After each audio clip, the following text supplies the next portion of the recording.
જય કિસાન દોસ્તો, જે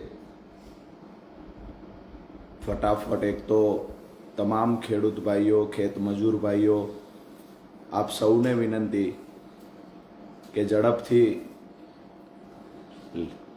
શેર કરી દો આપ સૌના સુધી, અને ખાસ કરી અને જે બોટાદ માર્કેટિંગ યાર્ડમાં સંઘર્ષની લડાઈ જે ખેડૂતો લડી રહ્યા છે એની સાથે સાથે આખા ગુજરાતના ખેડૂતોની જેના પર આશા અપેક્ષા છે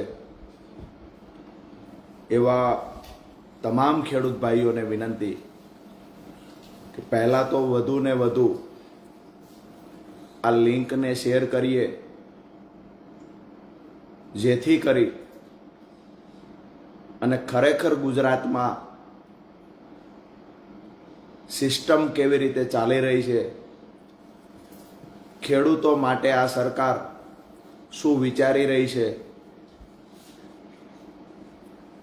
કઈ કઈ હદે દમનગીરી કરી શકે છે, આ તમામ મુદ્દાઓને લઈ અને ખાસ કરી ગઈકાલની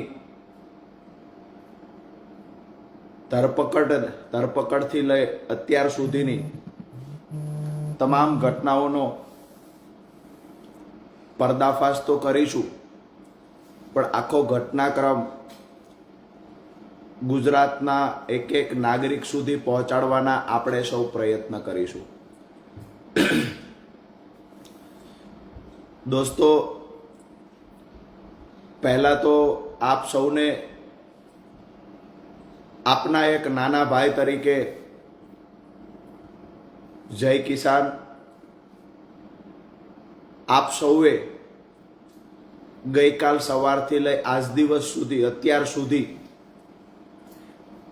જે ઉતાર ચઢાવનો ઘટનાક્રમ ઘટ્યો એમાં આપ સૌએ જે મને પ્રેમ આપ્યો આ અદ્ભુત હતો. મેં ક્યારેય મારા જીવનમાં એક 35 વર્ષના યુવાનને આટલો પ્રેમ કોઈ ખેડૂત કરે આવું મેં મારા જીવનમાં ક્યારેય નથી જોયું.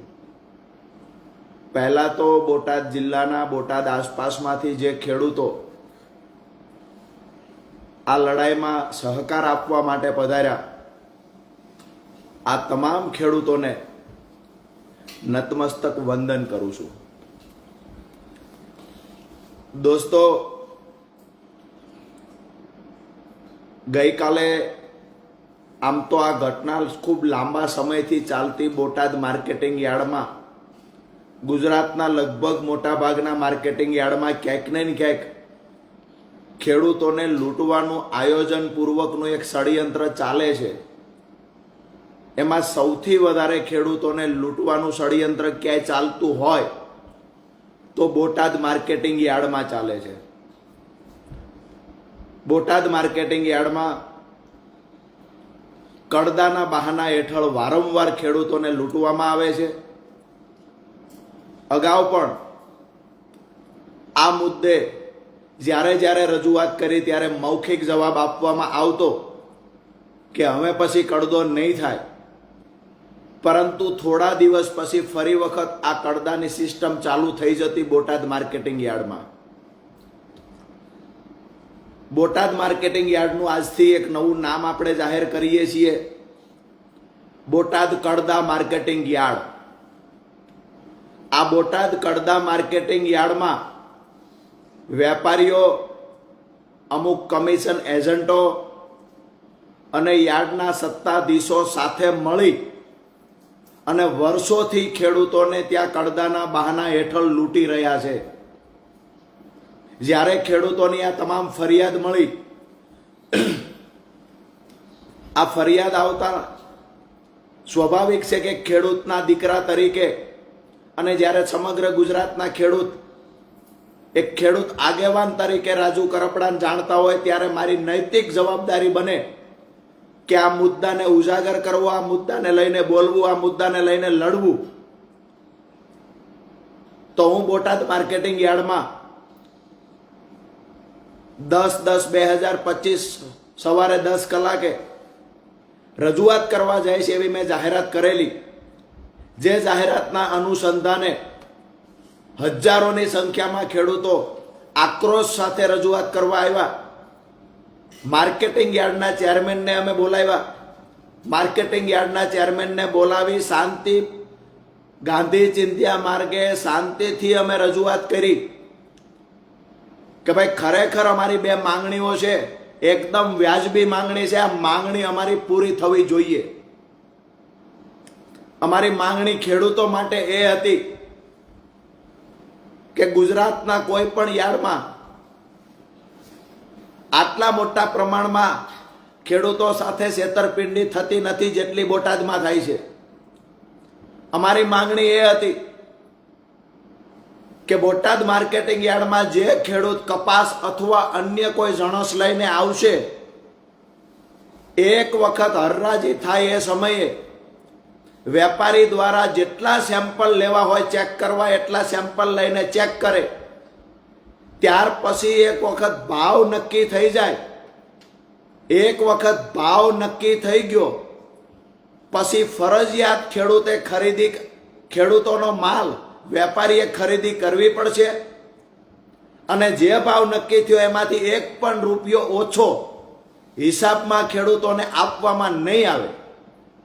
જો વેપારી ભાવ ઘટાડશે, કડદો કરશે અથવા તો હરરાજી થઈ ગયા પછી કપાસ લેવાની જો ના પાડશે તો એ વેપારી પર લાયસન્સ રદ કરવા સહિતની કાર્યવાહી બોટાદ કડદા માર્કેટિંગના સત્તાધીશો કરશે, આવી બાહેધરી અમે માંગી હતી. આ અમારી પહેલી માંગણી હતી. ખોટું શું હતું કે માર્કેટિંગ યાર્ડમાં એક વખત બોલી બોલાઈ ગઈ, હરરાજી થઈ ગઈ, પછી એ કપાસ નથી લેવો, ક્વોલિટીમાં ડિફરન્સ છે એટલે ભાવ નીચો આપશું. આ બધા નાટકની ક્યાં જરૂર છે? તમારામાં વેત હોય એટલા કપાસની ખરીદી કરો, પછેડી હોય એટલી હોડ તણાય. મોટા ઉપાડે ત્યાં ભાવ બોલાઈ જાય છે, મોટા ઉપાડે હરરાજીમાં ખરીદી કરી લેવામાં આવે. ત્યાર પછી અભણ માર્કેટિંગ યાર્ડમાં રહેલો અમારો ખેડૂત વેપારીને ત્યાં કપાસ ખાલી કરે ત્યારે વેપારી દ્વારા કહેવામાં આવે કે 1400 રૂપિયામાં હરરાજી થઈ હતી, પણ હવે 200 રૂપિયા કાપીશું, 250 રૂપિયા કાપીશું, 300 રૂપિયા કાપીશું.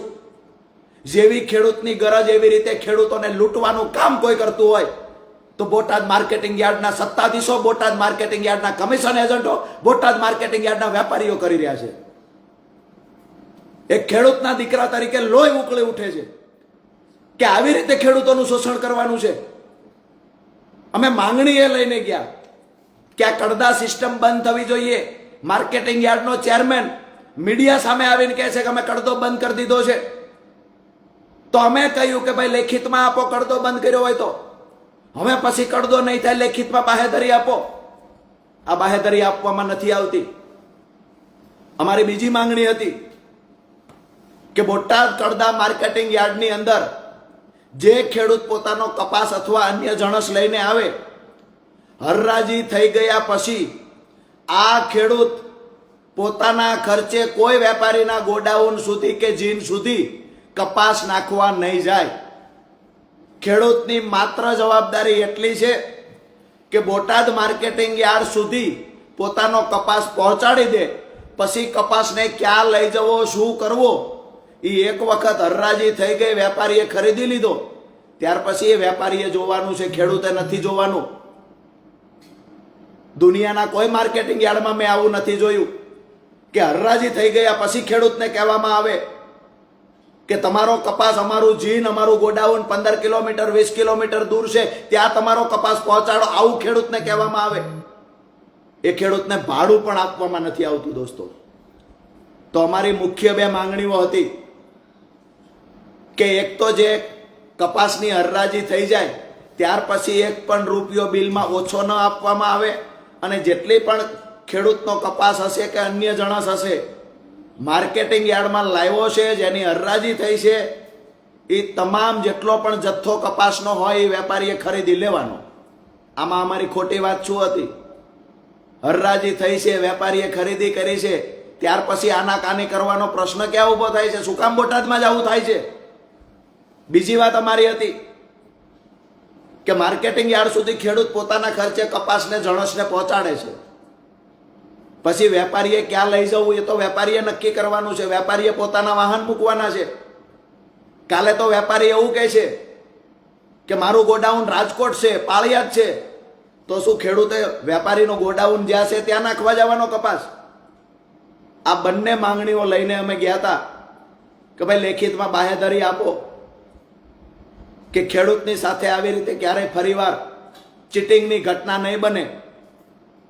તો આ બાહેધરી આપવામાં આનાકાની કરી ચેરમેન ભાગી ગયા. વેપારીઓએ ચેરમેન પર દબાણ કર્યું હોય એવું અમને લાગ્યું. ક્યાંક ને ક્યાંક યાર્ડના સત્તાધીશો વેપારીઓની સામે ઘૂંટણીએ પડી ગયા હોય એવું અમને લાગ્યું. અમે તો એ માંગ્યું હતું કે બોટાદના ખેડૂતોના ખિસ્સા કાપવાનું બંધ કરો. આ તો લેખિતમાં આપો, લેખિતમાં આપો કે બોટાદના ખેડૂતના ખિસ્સા અમે તમે નહીં કાપો. એવું પણ લેખિત આપી શક્યા નથી. સીધી વાત એ છે કે વેપારીઓ ખેડૂતને લૂંટે છે. વરિષ્ઠ પત્રકાર મિત્રએ જેમ કહ્યું હતું, મોટા ભાગના વેપારીઓ કસાય માફક બની ગયા છે. મોટા ભાગના માર્કેટિંગ યાર્ડની અંદર ખેડૂતોને કસાયની માફક લૂંટવામાં આવી રહ્યા છે. અને મેં બોટાદની અંદર જઈને જોયું દોસ્તો કે આ વેપારીઓને જો પીઠબળ કોઈ પૂરું પાડતું હોય, આવા લે ભાગુ જે માર્કેટિંગ યાર્ડના સત્તાધીશો છે એને કોઈ પીઠબળ પૂરું પાડતું હોય તો ગઈકાલ રાત્રે મેં જોયું છે ગાંધીનગરમાં બેઠેલા સત્તામાં બેઠેલા નેતાઓ આમને પીઠબળ પૂરું પાડે છે. દોસ્તો અમે શાંતિથી કાર્યક્રમ કરતા, શાંતિથી અમે રામધૂન બોલાવતા, શાંતિથી ભજનો બોલાવતા કે જ્યાં સુધી અમને બાહેધરી નહીં આપે ત્યાં સુધી અમે અહીંયાથી નહીં જઈએ. અચાનક સાંજે વેપારીઓ દ્વારા હડતાલ ઉપર ઉતરી જવામાં આવે છે કે અમે કોઈની ખરીદી નહીં કરીએ. વેપારીની સામે યાર્ડના સત્તાધીશો સરેન્ડર થઈ જાય છે. માઇકમાં એલાઉન્સ કરવામાં આવ્યું સાંજે 5 વાગે ગઈકાલે કે આવતીકાલથી બોટાદ કડદા માર્કેટિંગ યાર્ડ બંધ કરવામાં આવે છે. અચોક્કસ મુદતની હડતાલ રાખવામાં આવી છે. ભાઈ ખેડૂત સંગઠિત બન્યો, ખેડૂત જાગૃત બન્યો. એ ખેડૂત જ્યારે કહેવા માટે આવ્યો ભાઈ કડદો બંધ કરો, તો વેપારીઓને તો ન ગમ્યું, યાર્ડના સત્તાધીશોને પણ ન ગમ્યું. મતલબ સાફ હતો, કમિશન એજન્ટ હોય, યાર્ડના સત્તાધીશ હોય કે વેપારી હોય, આ તમામની ભાગ બટાય આ કડદા કાંડની અંદર થતી હતી. અમે શાંતિથી બેઠા હતા. રાત્રે અચાનક જ રાત્રે 2:30 થી 3 વાગ્યાના અરસામાં પોલીસ આવે છે. પહેલી વાર આટાફેરા કરવાનું ચાલુ થાય છે. 12 થી વધારે ગાડીઓ માર્કેટિંગ યાર્ડમાં આવે છે. અમને સમાચાર મળ્યા કે રોડ પર મોટો પોલીસ બંદોબસ્ત ગોઠવી દેવામાં આવ્યો છે. અમને થયું કે અહીંયા ધરણા પર બેઠા છીએ, આ સંસ્થા ખેડૂતોના બાપની છે. અમારે અહીંયા કોઈ અમે કોઈની પ્રાઇવેટ જગ્યા પર બેઠા નહોતા, નહીતર પણ એવું લાગે કે કોઈ અમારી ફરિયાદ કરે. માર્કેટિંગ યાર્ડ છે એ તો ખેડૂતના બાપની સંસ્થા છે અને ખેડૂત પોતાના હક અધિકાર માટે પોતાની સંસ્થામાં નહીં બેસી શકે તો ક્યાં બેસી શકે? અમે માર્કેટિંગ યાર્ડમાં શાંતિથી અમારી ટીમ સાથે મોટી સંખ્યામાં ખેડૂતો પણ આવેલા અને ત્યાં બેઠેલા. રાત્રે 2:30 થી 3ના અરસામાં એક સાથે પોલીસનો કાફલો ધસી આવે છે. જે જગ્યાએ અમે હતા ત્યાં આવીને ધક્કામુક્કી કરવામાં આવે છે. એક જ વાત અને એક જ ગોલ સાથે આવે છે કે રાજુભાઈ કરપડા જે જગ્યાએ છે ત્યાંથી એને ઉઠાવી લેવાના છે.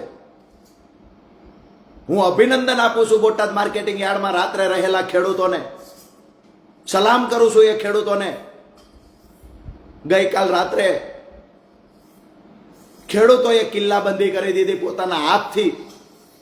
મને પકડી રાખવાના પ્રયત્ન કર્યા. એક બાજુ પોલીસે, હું શ્વાસ નહોતો લઈ શકતો એવી સ્થિતિમાં હતો, તેમ છતાં ધક્કામુક્કી ચાલુ રાખી. મેં એવું પણ કહ્યું કે મને શ્વાસ લેવામાં તકલીફ પડે છે, ધક્કામુક્કી મહેરબાની કરીને ના કરો. તેમ છતાં ધક્કામુક્કી ચાલુ રાખવામાં આવી. આભાર માનું, જેટલો પણ માનું આભાર એટલો ઓછો છે બોટાદ માર્કેટિંગ યાર્ડમાં રાત્રે મારા સાથે રહેલા ખેડૂતોનો. જે ખેડૂતો મજબૂતાઈથી ઉભા રહ્યા છે, અડીખમ ઉભા રહ્યા, મોટી સંખ્યામાં ખેડૂતો રાત્રે પણ સપોર્ટ કરવા માટે, સહયોગ માટે આવેલા. મોડી રાત્રે જ્યારે ખેડૂતો ઘરે ગયા પછી જેવી રીતે ચોરી કરતા સમયે બધા હુઈ જાય એની રાહ જોતો હોય, એવી રીતે ખેડૂતોની સંખ્યા ઓછી થાય પછી રાજુ કરપડાની ધરપકડ કરવી, આવી રાહ જોઈને પોલીસ બેઠી હોય, આવું અમને લાગ્યું કાલે. અમે પોલીસને કહ્યું અમારો વાંક શું છે, શા માટે લઈ જાવ છો? એક જ જવાબ મળતો હતો, ઉપરથી પ્રેશર છે, ઉપરથી પ્રેશર છે. આ ઉપર કોણ છે? કોણ ખેડૂતનો દુશ્મન છે? ઉપર ખેડૂતના રજૂઆત કરવા આવે છે, ખેડૂત કહેવા આવ્યો છે કે અમને લૂંટવાનું બંધ કરો.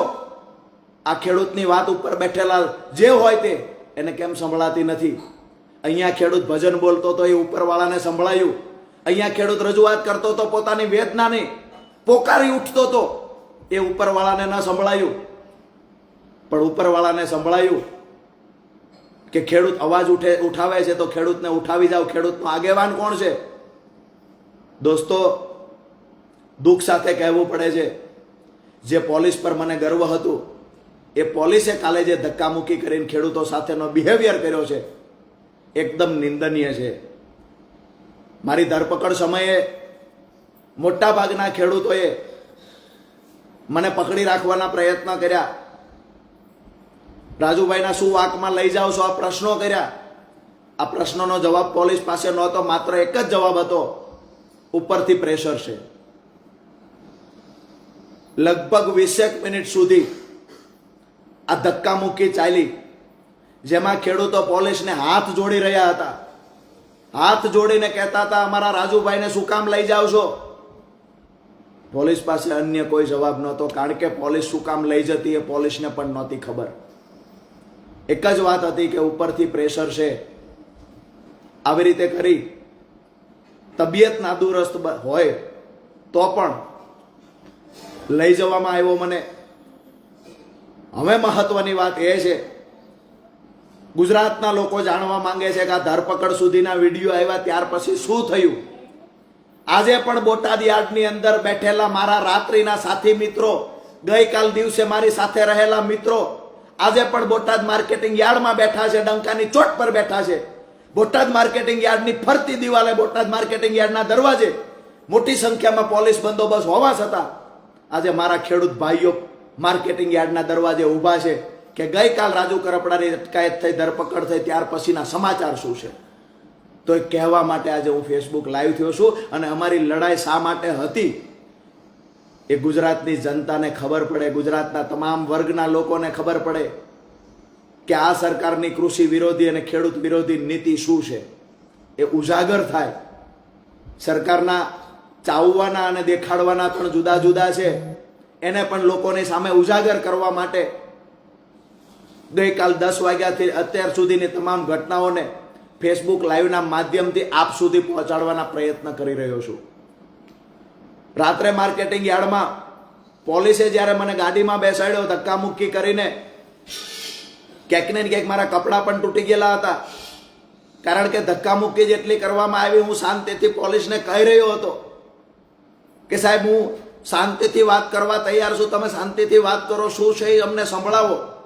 જો તમારી મજબૂરી હશે તો હું પણ માનું છું, મજબૂરી હશે તો અમે તમને સહયોગ કરીશું. અમારે અહીંયા કોઈ કાયદો હાથમાં લેવો નથી. અમે તો શાંતિથી રામધૂન બોલાવીએ છીએ, ભજન બોલાવીએ છીએ, તમે વાત તો કરો. પરંતુ વાત કરવાની બદલે સતત ધક્કામુક્કી ચાલુ રહી. અને એવડા મોટા ટોળામાં જ્યારે ધક્કામુક્કી ચાલુ રહે ત્યારે સ્વાભાવિક છે કે થોડીક સ્વાસ્થ્યને લઈને પણ તકલીફ થાય, જે તકલીફ મને થઈ. તો ત્યાર પછી પોલીસ ગાડીમાં બેસાડીને લઈ જવામાં આવ્યો. હું વારંવાર પૂછતો રહ્યો કે મને ક્યાં લઈ જવામાં આવે છે. અધિકારીની શું મજબૂરી હશે મને ખબર નથી. અધિકારી તરફથી જવાબ નહોતો મળતો ક્યાં લઈ જઈએ છીએ. હમણાં કહીએ આ જવાબ મળી રહ્યો હતો. બોટાદથી લઈ અને ફૂલ સ્પીડમાં ગાડી ચલાવી મને સાળીંગપુર બાજુ લઈ જવામાં આવ્યો. એટલે મને એવું લાગ્યું કે મને ક્યાંક બોટાદથી દૂર લઈ જવાના પ્રયત્ન થઈ રહ્યા છે. દોસ્તો, સાળીંગપુર ક્રોસ કરીને પણ મેં પૂછ્યું કે ખરેખર મને જ્યાં બી લઈ જવો હોય ખેડૂત માટે શહીદ થવાની તૈયારી સાથે મેદાનમાં ઉતર્યો છું. કોઈ પોલીસના ડરથી નથી હું પૂછતો. હું એટલા માટે પૂછું છું કે મને પોતાને ખબર પડે કે હું ક્યાં જાઉં છું અને ક્યાં તમે લઈ જઈ રહ્યા છો. મારી સાથે જે રહેલા માણસોને પણ મારે મેસેજ આપવો છે કે મને ક્યાં લઈ જાઓ છો, કમસે કમ એ તો ખબર પડે. મારા ઘરે તો મને જાણ કરવા દો કે તમે મને ક્યાં લઈ જાઓ છો. બંધારણીય અધિકાર મળ્યો છે. પોલીસ જ્યારે અટક કરે, પોલીસ ધરપકડ કરે ત્યારે પરિવારને જાણ કરવાની હોય. તેમ છતાંય મને કહેવામાં આવ્યું, હમણાં કહીએ, થોડી વારમાં કહીએ. એમ નામ કરતા દોસ્તો મને શેખ બરવાળા લઈ જવામાં આવ્યો. તબિયત થોડી નાદુરસ્ત હતી, પોલીસ જાણતી, એટલા માટે પહેલા પોલીસ સ્ટેશન અને ત્યાર પછી તરત હોસ્પિટલમાં મને લઈ જવામાં આવ્યો. બરવાળા સામૂહિક આરોગ્ય કેન્દ્ર જે હાઈવે પર હતું, આ હોસ્પિટલમાં મને લઈ જવામાં આવ્યો, જ્યાં 2 ડોક્ટર હાજર હતા. મોટી સંખ્યામાં પોલીસ કાફલો પણ એ ગ્રાઉન્ડમાં હાજર હતો. આ બધી ઘટનાઓ જોયા પછી મને એવું લાગ્યું કે ખેડૂતના દીકરા તરીકે, ખેડૂત આગેવાન તરીકે લડવું, ખેડૂતો માટે લડવું, આ કોઈ ગુનો છે?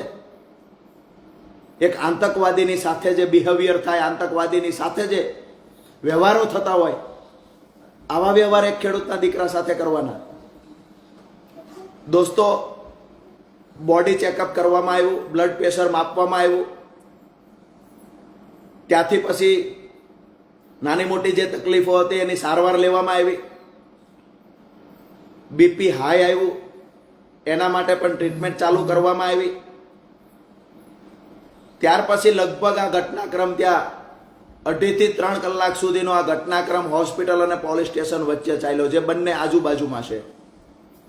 હું તો પહેલી વખત બરવાળા હોસ્પિટલમાં ગયો, હું પહેલી વખત બરવાળા પોલીસ સ્ટેશન સુધી ગયો. પણ બંનેનું ડિસ્ટન્સ એકદમ નજીક છે, બંને બાજુમાં છે, મેં જોયું કાલે. ત્યાર પછી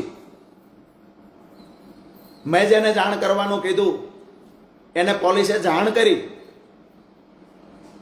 પણ એવી રીતે કરવામાં આવી કે અમે તમને થોડી વારમાં કહીએ છીએ કે રાજુભાઈને ક્યાં લઈ ગયા છીએ. કમ્પ્લીટ જાણ ન કરવામાં આવી. ત્યારબાદ મને કહેવામાં આવ્યું કે તમને અહીંયાથી બોટાદની હદ બહાર મૂકવાના છે. મેં કહ્યું, કેમ ભાઈ? મારી રાહ જોઈને માર્કેટિંગ યાર્ડમાં ખેડૂતો બેઠા છે, હું શું કામ જાઉં? મેં એવું તો ગુનાહિત કૃત્ય શું કર્યું છે તો હું બોટાદની હદ છોડીને જતો રહું?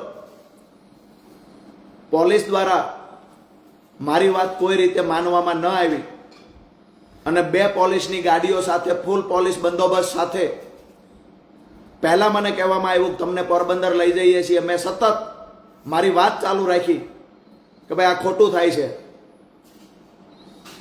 ત્યારબાદ મને ખબર પડી કે મને સુરેન્દ્રનગર બાજુ લઈ જાય છે રોડ જોઈને. પોલીસ બંદોબસ્ત વચ્ચે લગભગ 1 વાગ્યા આજુબાજુ મને સુરેન્દ્રનગર પહોંચાડવામાં આવ્યો. સુરેન્દ્રનગર પહોંચાડ્યા પછી મને સખત શબ્દોમાં એવું કહેવામાં આવ્યું કે તમને કોઈ પણ સંજોગે બોટાદમાં અમે પ્રવેશ કરવા દેવાના નથી. તમારી જે મહાપંચાયત રવિવારની છે એ અમે કોઈ સંજોગે થવા દેવાના નથી. તમારા ઘર સુધી અમે પહોંચાડી દઈએ છીએ. તમારા ઘરની બહાર નીકળતાની સાથે ચાપતો પોલીસનો બંદોબસ્ત હશે. પોલીસની નજર નીચે જ તમને રાખવામાં આવશે. દોસ્તો, એક ખેડૂતના દીકરા તરીકે આનાથી દર્દનાક બીજી કોઈ ઘટના કઈ હોઈ શકે કે મારા ખેડૂત પરિવાર માટે હું લડવા ગયો, ત્યાંથી મને ધક્કામુક્કી કરીને પોલીસ સ્ટેશન લઈ ગયા. પોલીસ સ્ટેશનથી બંદોબસ્ત સાથે સુરેન્દ્રનગર પહોંચાડ્યો. સુરેન્દ્રનગર પણ હું અહીંયા ઘરની બહાર નીકળું અને તરત જ અટકાયત કરી લઈશું એવી ધમકીઓ આપવામાં આવી. અહીંયા ઘરની બહાર સતત સિવિલ ડ્રેસમાં પોલીસની અવર જવર, હું ઘરે આવ્યો ત્યારે 1 કલાકથી ચાલુ હોય, સતત અવર જવર ચાલુ છે. મને એ થાય છે કે મેં ગુનો શું કર્યો છે? મારા પર કેમ આટલો બધો પોલીસ દમન ગુજારે છે? મેં અપરાધ શું કર્યો છે? અને જે પોલીસ કહે છે કે ઉપરથી પ્રેશર છે, આ ઉપર કોણ છે, એકવાર નામ તો આપો. ગુજરાતના ખેડૂતોને પણ ખબર પડે કે આ ઉપર કોણ છે, ખેડૂતનો વિરોધી છે, ખેડૂતનો દુશ્મન કોણ છે ઉપર. દોસ્તો, એક વાત નક્કી છે, ક્યાંક ને ક્યાંક સરકારના દબાવમાં આવી અને પોલીસ અધિકારીઓ કાર્યવાહી કરતા હશે એવું માનીએ. પોલીસ અધિકારીઓની પણ મજબૂરી હશે. પણ મારી વાતને ફેસબુક લાઈવ પૂરું કરતા પહેલા અત્યાર સુધી બનેલી ઘટનાની મેં વાત કરી. મારા ઘરની બહાર પોલીસની અવરજવર સતત 1 કલાકથી ચાલુ છે. મને ખુલ્લીને કહેવામાં આવ્યું છે બોટાદ પોલીસ દ્વારા કે જેવા બહાર નીકળશો એવા તમારી અટકાયત ફરીવાર કરી લેવાની છે. પોલીસની અટકાયતથી ડરતા નથી, ધરપકડથી ડરતા નથી, પોલીસ કેસ કરશે જુઠ્ઠા એનાથી ડરતા નથી અમે. મહત્વની વાત એ છે કે અમારો કોઈ અપરાધ નથી, કોઈ ગુનો નથી, તેમ છતાં ગુજરાત પોલીસ અમારા પર દમન શા માટે ગુજારે છે? ગુજરાત પોલીસ, બોટાદ પોલીસ, જે બોટાદ માર્કેટિંગ યાર્ડમાં વેપારીઓ લૂંટી રહ્યા છે ખેડૂતને, એના પર કાર્યવાહી નથી કરી શકતા. શું નમાલી છે પોલીસ? નમાલી સરકાર છે કે વેપારીઓ બેફામ લૂંટે ખેડૂતને? કાર્યવાહી, ખેડૂતની રજૂઆત આવવા છતાં વેપારી પર કાર્યવાહી નથી કરી શકતા. અને એક ખેડૂતો માટે 35 વર્ષનો યુવાન લડવા નીકળ્યો, તે યુવાનનો અવાજ દબાવવાના પ્રયત્ન થઈ રહ્યા છે. દોસ્તો, ગમે એટલી કિલ્લેબંધી પોલીસ કરે, બોટાદ માર્કેટિંગ યાર્ડમાં બેઠેલા ખેડૂત ભાઈઓ, આજુબાજુમાં રહેલા ખેડૂત ભાઈઓ અને તમામ ગુજરાતના સૌરાષ્ટ્રના ખેડૂત ભાઈઓને એક વાત કરવા માટે આજે ફેસબુક લાઈવ થયો છું. સમગ્ર ઘટનાને લઈને ચર્ચા કરી. હવે એક બીજી મહત્વની વાત કે અહીંયા ઘરની બહાર પોલીસને જેટલા આટા ફેરા કરવા હોય એટલા કરે. આવતીકાલે મારા ખેડૂતોના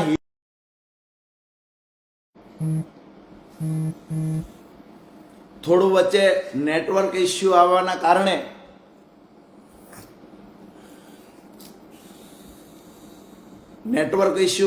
વચ્ચે અવાજ જતો રહ્યો મારો. આવતીકાલે ખેડૂત મહાપંચાયત બોટાદમાં થશે, ડંકાની ચોટ પર થશે. જેટલો પણ અવાજ દબાવવાનો પ્રયત્ન પોલીસ કરશે, બમણી તાકાતથી રાજુ કરપડા ફરી એક વખત બોટાદ ખાતે ખેડૂતોની લડાઈને, ખેડૂતોના અવાજને બુલંદ બનાવવા માટે રાજુ કરપડા ફરી આવતીકાલ બોટાદ આવશે. આજે હું જોઉં છું ક્યાં સુધી પોલીસ મને રોકવાના પ્રયત્ન કરે છે. મારી વાત સાફ છે, જ્યાં સુધી કડદો બંધ નહીં થાય ત્યાં સુધી અમારી લડાઈ સતત ચાલુ રહેશે. આવતીકાલે ઈસુદાનભાઈ ગઢવી, પ્રવીણ રામ સહિતના નેતાઓ બોટાદ આવી રહ્યા છે. અત્યારથી જ હું અન્નનો ત્યાગ કરી અને અહીંયા મારા ઘર પર જ્યારે પોલીસ ઘરની બહાર સતત ચાપતી નજર રાખીને બેઠી છે, મને ઘરની બહાર નીકળવા દેવામાં નથી આવતો, બોટાદ પહોંચવા દેવામાં નથી આવતો, ત્યારે મારી પાસે ગાંધી ચિંધ્યા માર્ગે એક જ હથિયાર છે દોસ્તો. ભગવાનની સાક્ષીએ અત્યારથી આવતીકાલ મહાપંચાયત થાય ત્યાં સુધી હું રાજુ કરપડા આ જુલ્મી અહંકારી અંગ્રેજોની ઓલાદની માફક જુલમ કરી રહેલી સરકારની સામે અન્નનો ત્યાગ કરવાની પ્રતિજ્ઞા લઉં છું દોસ્તો.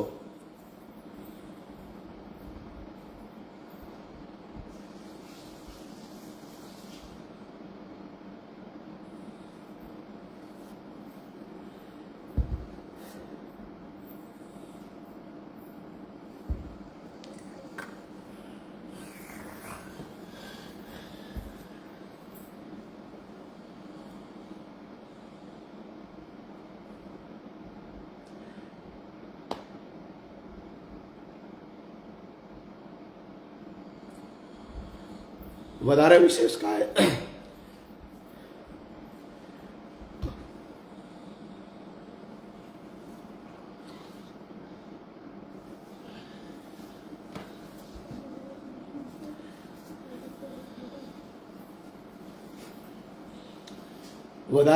અમે કાંઈ નથી કહેતો, પણ ખેડૂતો માટે લડવા નીકળ્યા છીએ. જ્યાં સુધી પરિણામ નહીં મળે ત્યાં સુધી આ લડાઈ ચાલુ રાખશું. આપણે વચ્ચેથી રજા લઉં છું. જય કિસાન દોસ્તો.